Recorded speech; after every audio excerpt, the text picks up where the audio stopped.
The emotions here at the Kingdome are going to be running high this afternoon because it's Steve Largen's final game for the 1989 season for his 14-year career. At 34, Steve Largen is saying goodbye today to pro football. And last, Steve, we would like to unveil in the first member inducted into the Ring of Honor, Mr. Steve Largen.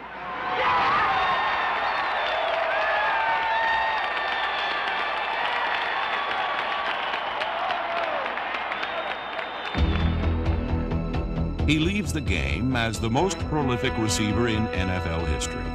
But the retirement of the Seahawks' greatest star also marks the passing of one era and the beginning of another.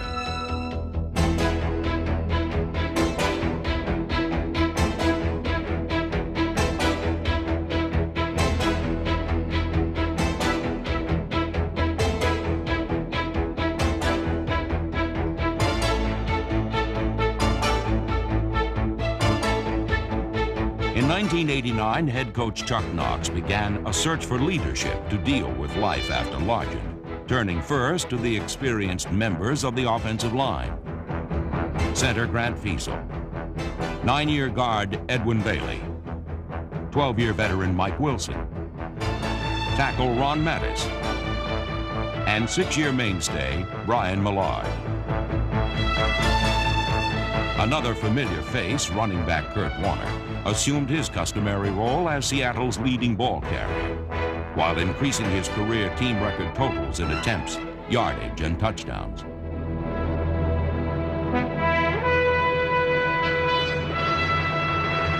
But the passing game was where the Seahawks best moved the football. Leading the attack was 10-year veteran Dave Craig, who played in his 3rd Pro Bowl while becoming Seattle's all-time leading passer. Craig's targets included Pro Bowl teammate Brian Blades, along with tight end Robert Tyler and wideouts Paul Scansey and Jeff Chadwick.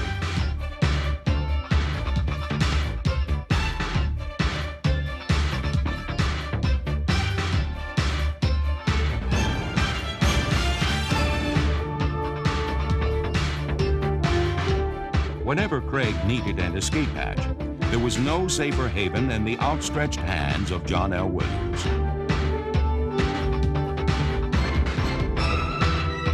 As the club's 2nd leading rusher, John L. provided additional punch to the running attack, but was most dangerous when used in the Seahawks aerial game. No other running back in the NFL caught more passes or gained more receiving yards than Williams, who also topped the team in touchdown receptions.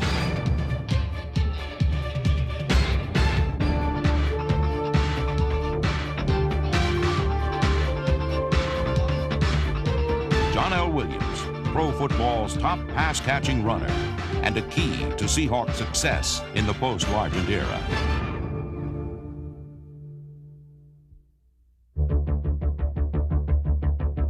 After dropping their first 2 games of the season to NFC opponents, Seattle got well in a hurry with back-to-back wins over the Patriots and Raiders. Seahawks offense all of a sudden is charged up here at the Patriot 27. Craig's back to pass. Might go deep. Goes for it. The end zone. Touchdown Seahawks! Lewis down and Craig hit him right on the money.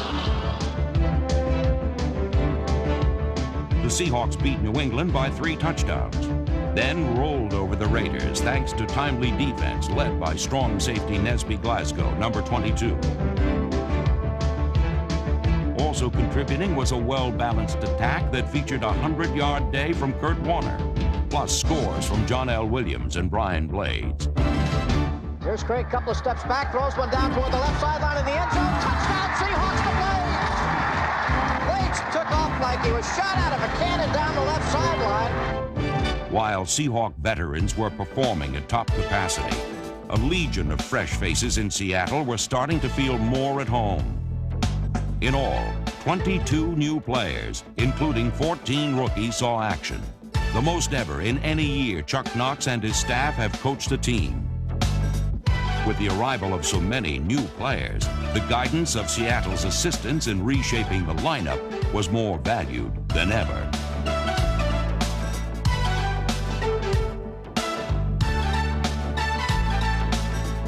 Even with all the newcomers on the roster, there was one group of athletes as familiar to Seattleites as the Space Needle.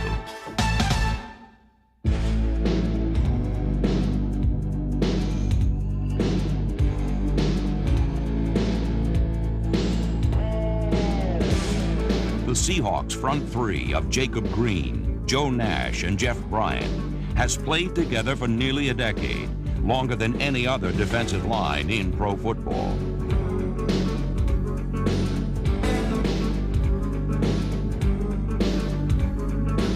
Green, Nash, and Bryant know each other's moves as well as they know their own. Such familiarity breeds contempt for opposing quarterbacks.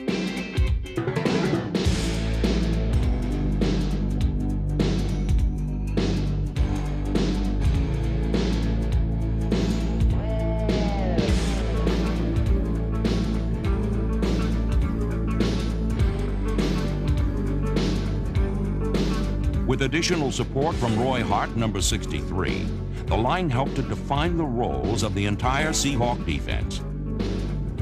We've grown to trust one another. You do your job, I'll do mine, everyone fulfilling their own assignment. And I think that's been the key to us playing as well as we have.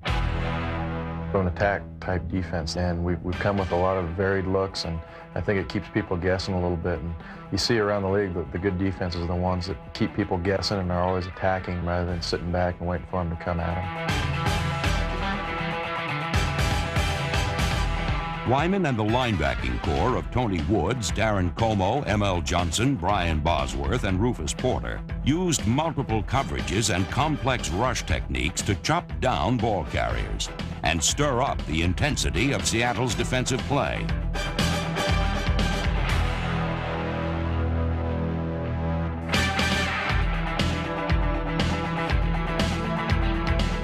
We decided that we're going to be a tougher, more aggressive defense. And as far as the secondary goes, you know, we want just to be more aggressive. If you're around a receiver, you know, put him down and let him know he's going to get hit.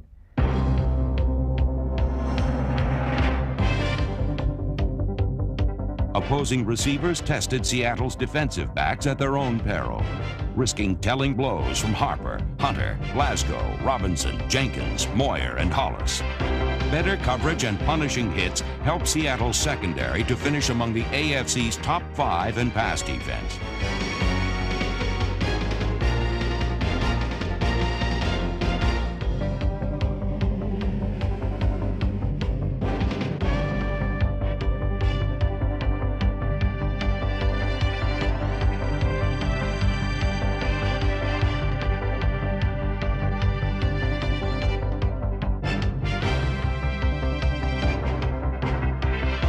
With a balanced blend of longtime veterans and new blood, Seattle's defense was markedly improved from the same unit that had taken the team to a division crown just a season before.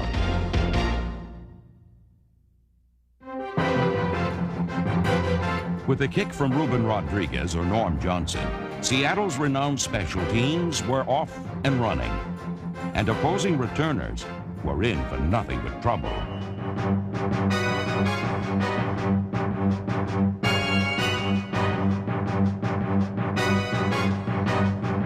The special teams also made history in Week 5 when James Jefferson returned a kickoff 97 yards, the longest Seahawks scoring play ever. Lowry on the kickoff sends one down the field.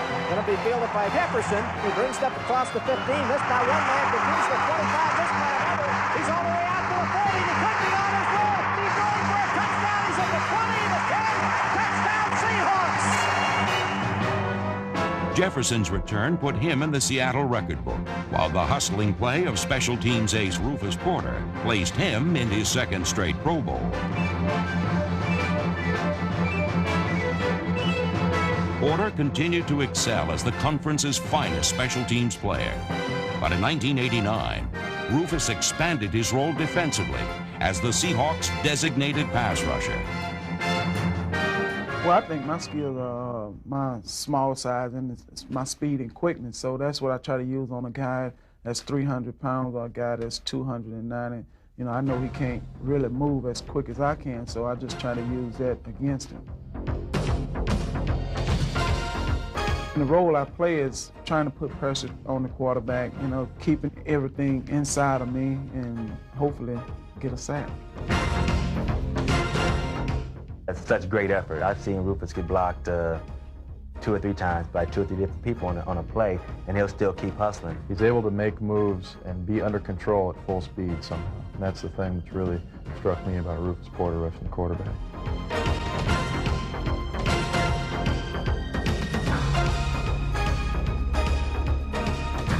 When I get close to the quarterback, you know, a bunch of guys say my eyes get real big, but I can't really tell that. I just get so excited, like, hey, I'm about to get him.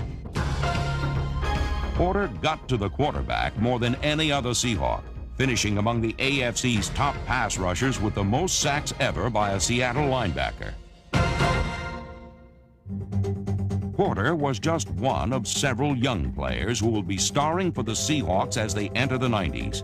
When number 86 tight end Travis McNeil began to see more playing time in the final weeks, he proved to be a big, reliable passing target that would not go down without a fight.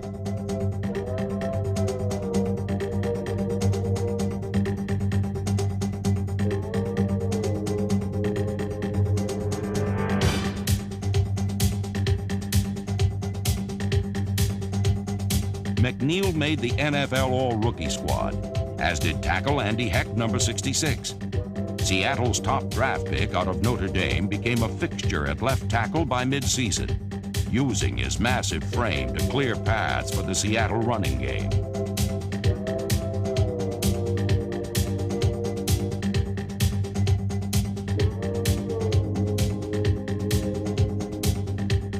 But no other member of the team enjoyed greater success than Brian Blades, the AFC's second leading receiver, a Pro Bowl participant, and Seattle's most valuable player.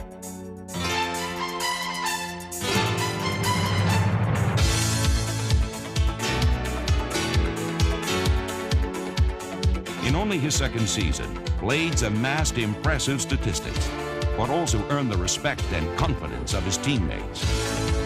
I guess the things I like about him is just that he's fearless. He'll go down and catch the ball in the middle. He'll do whatever he has to catch the football. He'll work very hard to get open, and that's all you can ask for out of a receiver. And once the football comes to him, he concentrates on it. He's willing to take a good hit to catch the football, and that enables the quarterback to have confidence to throw to a fellow when he's in tight coverage. Blades joined Steve Largent as the only other Seahawk receiver to gain 1,000 yards in a season. And like Largent, Brian makes his biggest catches in the clutch. I'm the type of receiver always want the ball in a critical situation. When the game's on the line and you need that big play, I'm the type of receiver that wants that, challenge. I like a challenge. Chargers rush only 4. Craig goes for the pass in the end zone. Touchdown Seahawks! Blades caught that one on the fly, 8 yards deep. And the Seahawks go back on top. Blades and the rest of the Seahawks would be at their best in the final month of the regular season. A 4-game losing streak in November virtually doomed any playoff hopes. But Seattle showed a strong finishing kick, beginning with a Monday night win over AFC Eastern champion Buffalo. Travis McNeil made the longest pass reception ever by a Seahawk tight end. And then Dave Craig and John L. Williams combined for the winning touchdown. Craig back on second down for the pass again, eludes the rush and lobs one downfield, and it's caught on the fly at the 30-yard line, sticking down the 10, is John L. to the 5, keeps going, touchdown Seahawks! A week later in Cincinnati, Seattle's defense beat up on the conference's top-ranked offense, sacking Boomer Esiason 4 times while setting the tone for a come-from-behind win.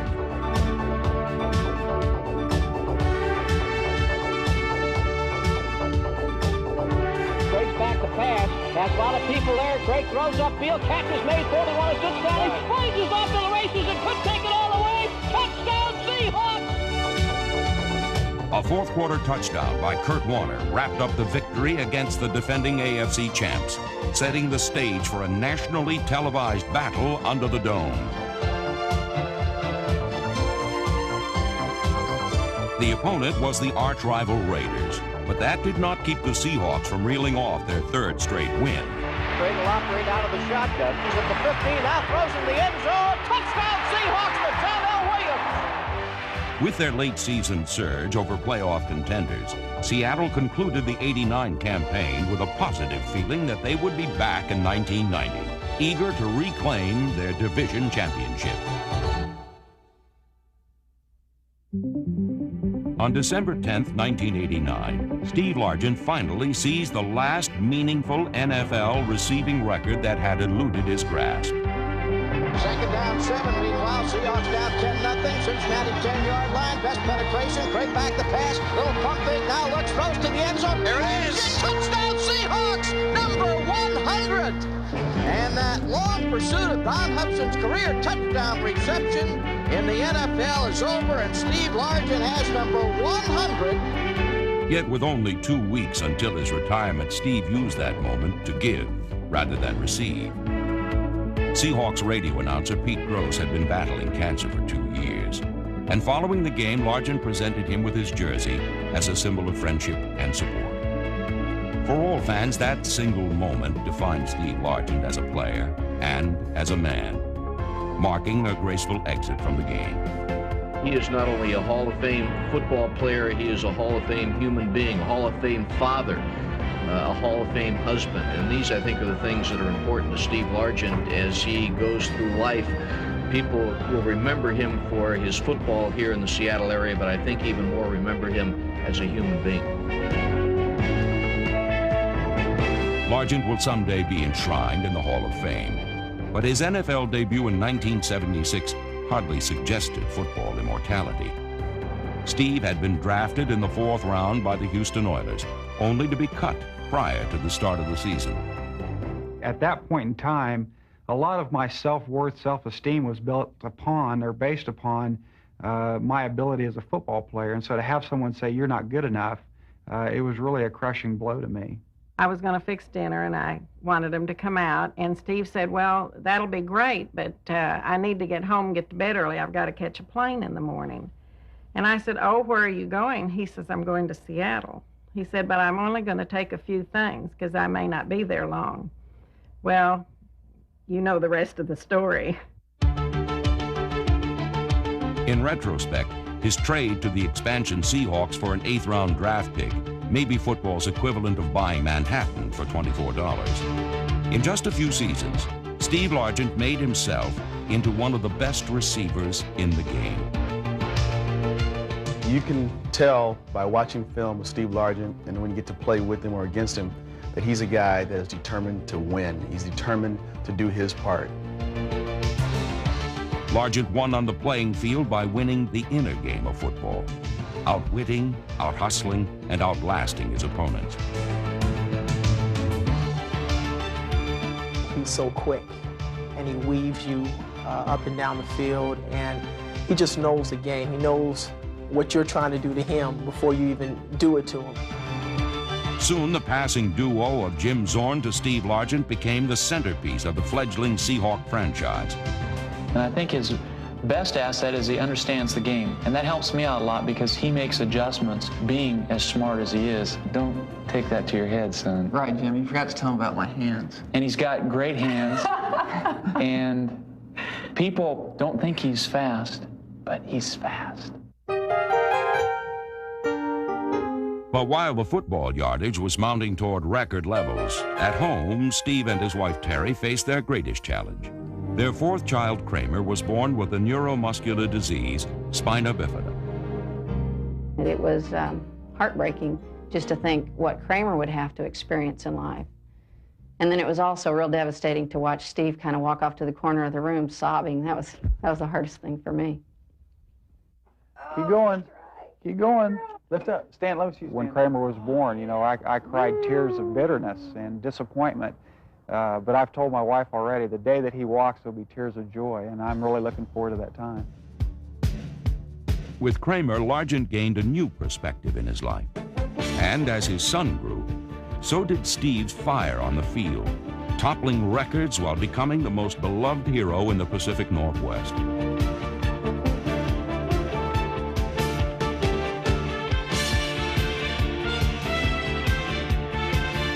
has meant to the Northwest area as much as anybody has to any franchise in the history of the game, because he was there from day one. He has broken all the records. He's endured the change of the game itself, and the whole time he's been successful, he's been humble, and he's maintained a great level of class. To have him not be like in my locker next to mine and not see number 80 up there. Personally, I think they should just leave that locker alone and not do anything to it ever. I've been very lucky and privileged to have the opportunity to throw to a receiver of the caliber of a Steve Largent. I mean, to do it for 14 years like he has, I don't see that happening in professional football for a long time, if ever at all. Largent leaves the game with more catches for more yards and more touchdowns than any player in league history. But now, the Seahawks must begin a new era without him, and Chuck Knox knows what it will take to succeed. There are no problems in life, only challenges, that you must have a plan as to how you're going to attack the challenges that you're presented with. And football definitely teaches you that. It teaches you the perseverance to stay with the task at hand. You see, as a football coach, I never want to walk the sideline and feel that like I'm out there fighting everybody on the other team and coaching staff by myself. I like to feel like, hey, we're all together in this. And all I want you to do is play as hard as you can play, maximize the talent that you have.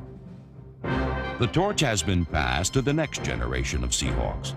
By responding to the challenges ahead, Seattle's future stars may soon be writing football history of their own.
This film was brought to you by New York Life and its dedicated agents, proud sponsors of the NFL's team highlight films. New York Life, the company you keep.